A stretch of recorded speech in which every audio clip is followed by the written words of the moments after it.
Hi family, welcome அவர் home. இன்றைக்கி எங்கள் வீட்டில் என்ன டின்னர் தெரியுமா? மசால் தோசைங்க. மசால் தோசைனா தோசையில் ரெட் கலர் சட்னி அப்ளை பண்ணிவிட்டு அது மேலே மசாலா வச்சு செய்ய போகிறோம். வாங்க.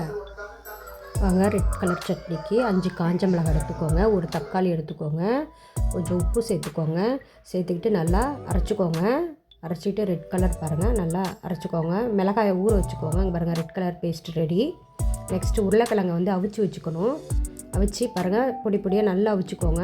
கடாயில் எண்ணெய் விட்டுட்டு கடுகு உளுத்தம் பருப்பு போட்டுட்டு பொரிஞ்சிடும். கடுகு உளுத்தம் பருப்பு பொரிஞ்ச பிறகு பாருங்கள், கடுகு உளுத்தம் பருப்பு பொரிஞ்சிடுச்சு.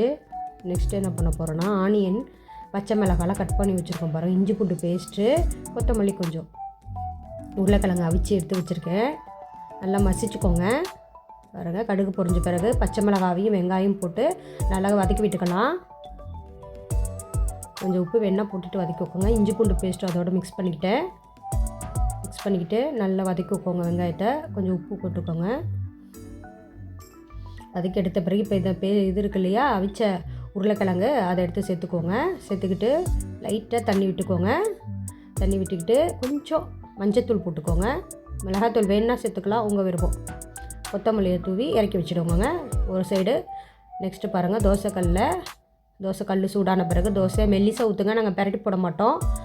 ஊற்றிட்டு மேலே ஆயில் அப்ளை பண்ணி அந்த ரெட் கலர் சட்னி இருக்கு இல்லையா, அதை நல்லா அப்ளை பண்ணிவிடுங்க. எல்லா தோசை முழுக்க பாருங்கள், இப்படி இருக்கணும். அதுதான் தோசை நல்லாயிருக்கும்.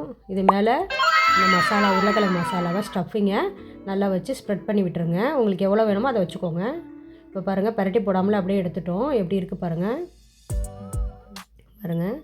நம்ம மசால் தோசை ரெடி. இதை அப்படியே எடுத்து கையில் பாருங்கள், தோசை அந்த மசாலாவோடு எடுத்து நம்ம சட்னி என்ன சாம்பார் வேணாலும் வச்சுக்கோங்க. கார சட்னியை டிப் பண்ணி சாப்பிட்டா டேஸ்ட்டு